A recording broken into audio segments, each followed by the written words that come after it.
Selamat siang, pada kesempatan kali ini kita coba membahas tentang latihan soal untuk seleksi kompetisi dasar CPNS tahun 2020-2021 ya. Ini soal latihan saja ya, soal latihan untuk seleksi calon pegawai negeri sipil. Ya,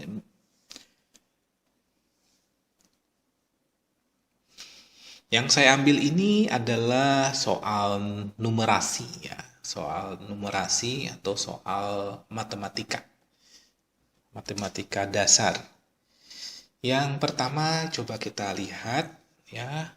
Ini ada barisan bilangan 8, 8, 11, 16, 14, dan 24.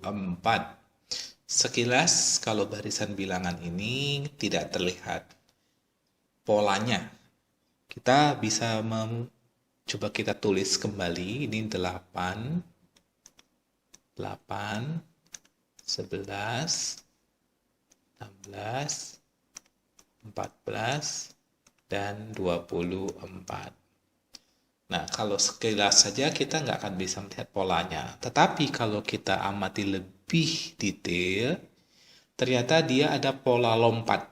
Kalau kita lompati satu angka di sini, kemudian lompat satu angka lagi yang ini, maka kita lihat ini ada pertambahan 3.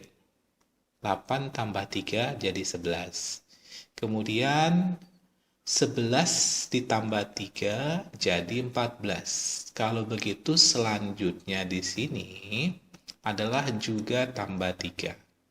Berarti artinya yang baru itu adalah 14 tambah 3, 17. Ya. Kemudian yang kedua, ini 8 lompat kemari, ini adalah tambah 8. Lompat lagi kemari, ini adalah tambah 8. 16 tambah 8, 24. Kalau begitu lompat lagi, ini tambah 8.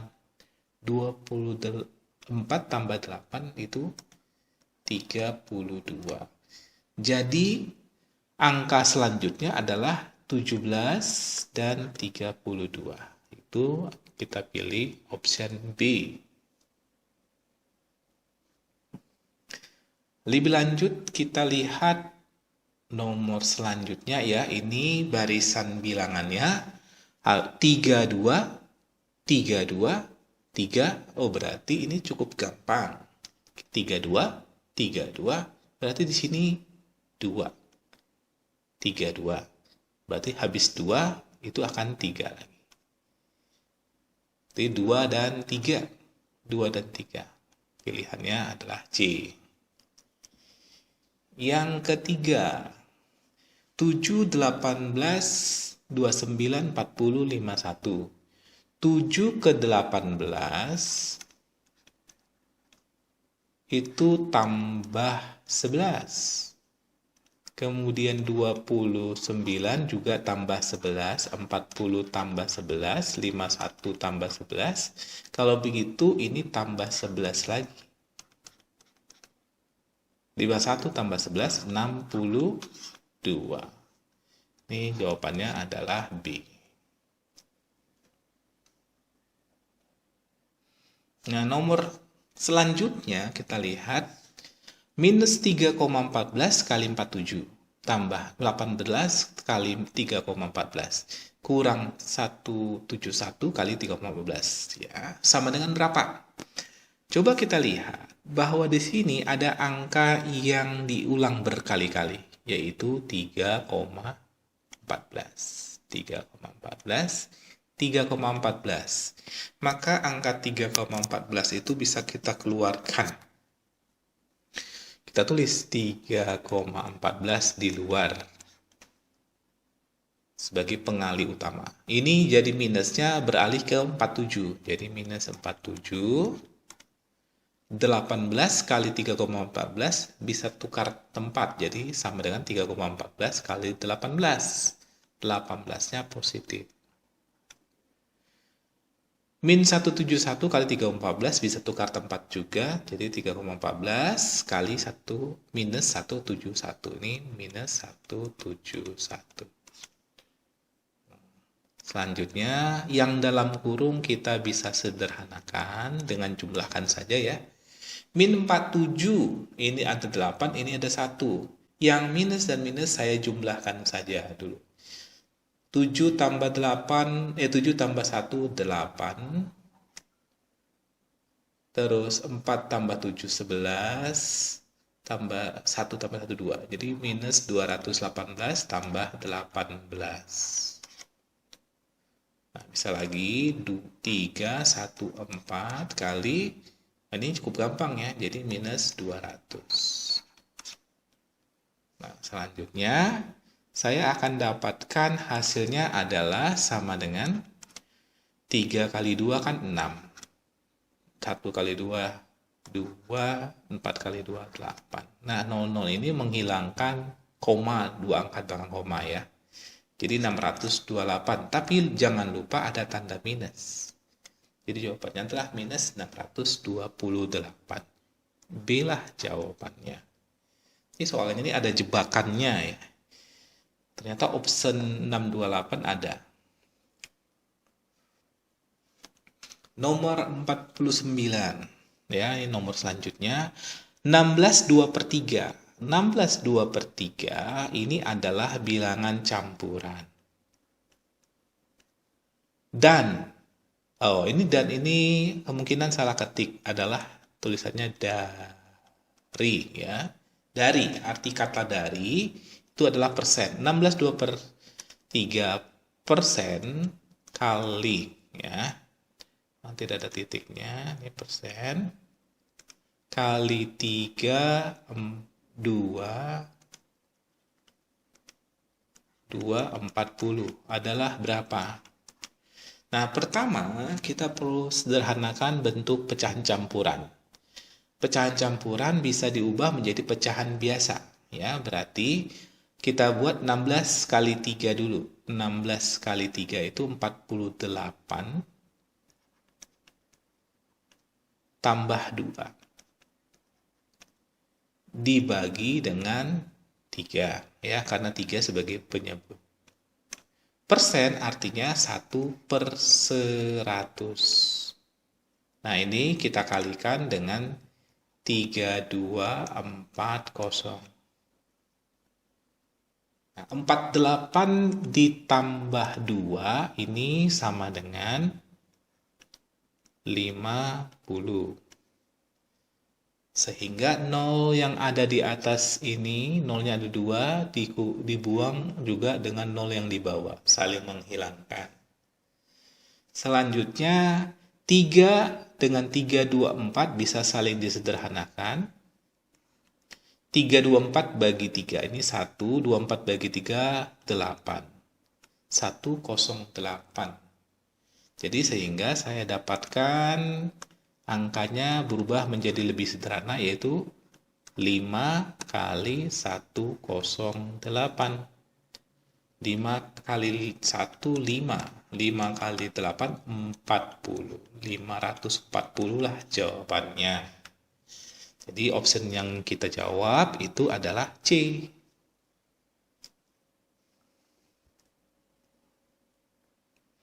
Selanjutnya kita lihat soal nomor ini ya.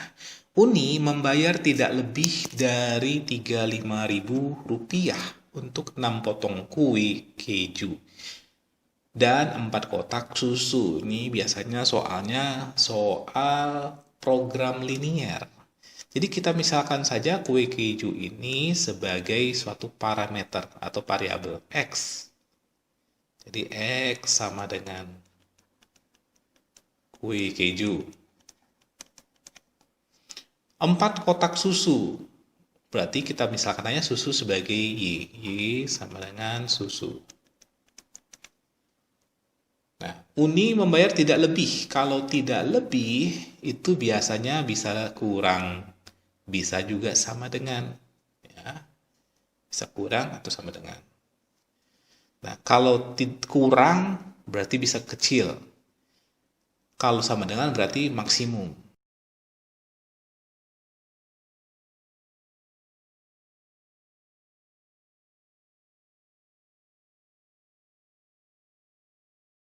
Untuk kalimat pertama, Uni membayar tidak lebih dari 35.000 untuk 6 potong kue keju dan 4 kotak susu.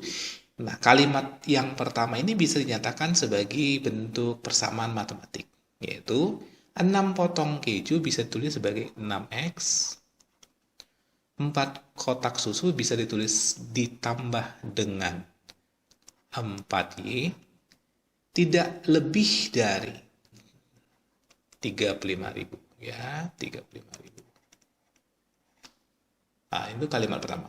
Kemudian, sedangkan Nisa membayar tidak lebih dari, sama kasusnya.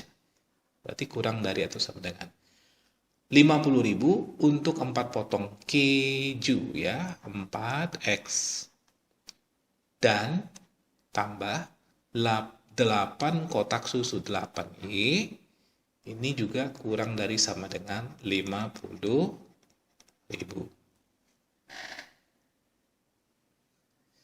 Jika Irma membeli 3 potong kue keju dan 5 kotak susu, Irmanya membeli 3 kue keju, berarti 3x, tambah 5 kotak susu, 5y, maka harga maksimum berarti maksimum dari nilai ini berarti sama dengan berapa? Kalau begitu persamaan yang ini kita ubah dengan tanda sama dengan saja. Karena yang ditanyakan maksimum. Sama dengan. Ya. Ini saya coret.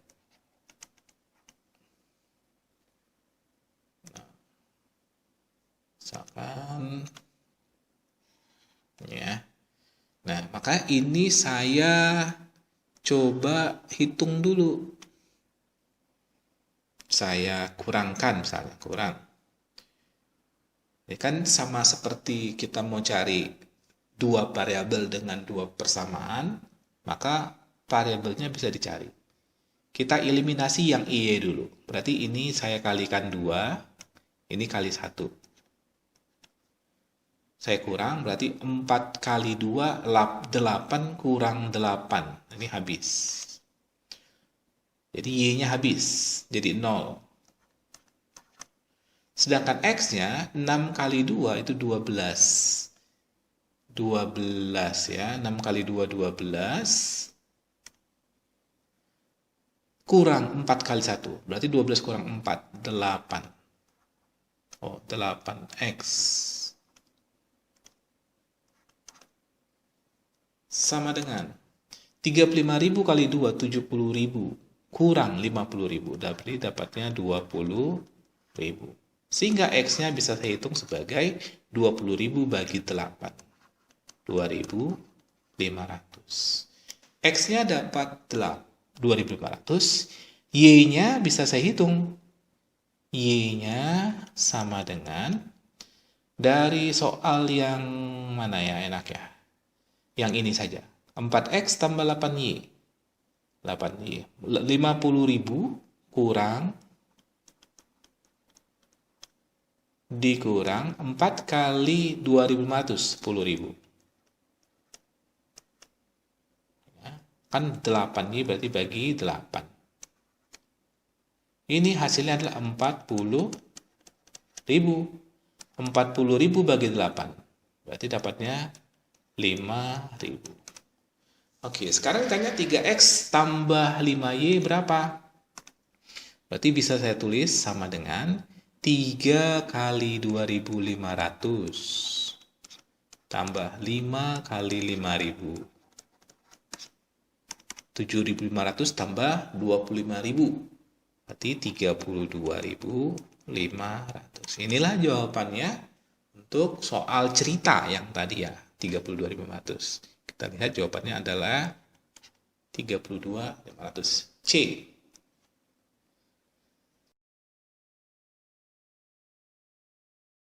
3X kurang 2Y sama dengan 15. 4X kurang 5Y sama dengan 13. Maka X2 ini mungkin salah ketik ya. Berarti ini X kuadrat harusnya. Kurang 5Y sama dengan berapa? Persamaan ini persamaan dengan dua variabel, yaitu X, Y, dua persamaan. Berarti bisa diselesaikan dengan metode eliminasi. Kita tulis saja metode eliminasinya ya. 3X kurang 2Y sama dengan 15. 4X kurang 5Y sama dengan 13. Maka saya bisa hilangkan salah satu. Misalnya saya mau ngilangin Y. Yang ini saya kalikan dengan 5. Yang ini saya kalikan dengan 2. 2 kali 5 kan 10. Ini 5 kali 2, 10. Dikurangkan, berarti ini hilang. 3 kali 5, ya 15. 15 dikurang 4 kali 2, 8. Berarti 15 kurang 8 itu 7. 7X. Sama dengan 15 kali 5 itu 75. Dikurang 26 ya, 13 kali 2 kan 26. 75 kurang 26, 49. Sehingga saya dapatkan X-nya sama dengan 7 ya, 49 bagi 7. Y-nya bisa dihitung. Y-nya didapat dari 3 kali 7 itu 21 dikurang 2Y sama dengan 15. Maka Y sama dengan 21 kurang 15. 6 bagi 2. Dapatnya 3. X dapat, Y dapat. Ditanya, X kuadrat kurang 5Y. Kurang 5Y sama dengan berapa? Jadi 49 dikurang 15. 34. Oke, jawabannya adalah B. 34. Selanjutnya kita lihat soal berikut. Harga laptop dinaikin 25%. Nah, harga laptop dinaikkan 25% dari harga sebelumnya. Persentase penurunan harga agar harga laptop kembali seperti semula adalah berapa? Oke, ini soalnya ada 3 harga ya. Anggap saja kita buat harga awal. Nah, kita bikin aja permisalan harga awal, misal ya, angka yang gampang aja, $80. Misalnya, satuannya yang usah dibuat. Kemudian, harga ketika dinaikkan, arti harga naik. Harga naiknya itu dinaikin 25% itu dari 80. Berarti 80 ditambah 25% kali 80. Karena naiknya kan 25% dari 80. 25% itu artinya 25/100. 25/100 itu adalah 1/4. Berarti 80 ditambah 1/4 dari 80, itu 20. Jadi harga naiknya menjadi 100. Kemudian kita tulis lagi harga persentase penurunan, berarti harga turun. Harga turun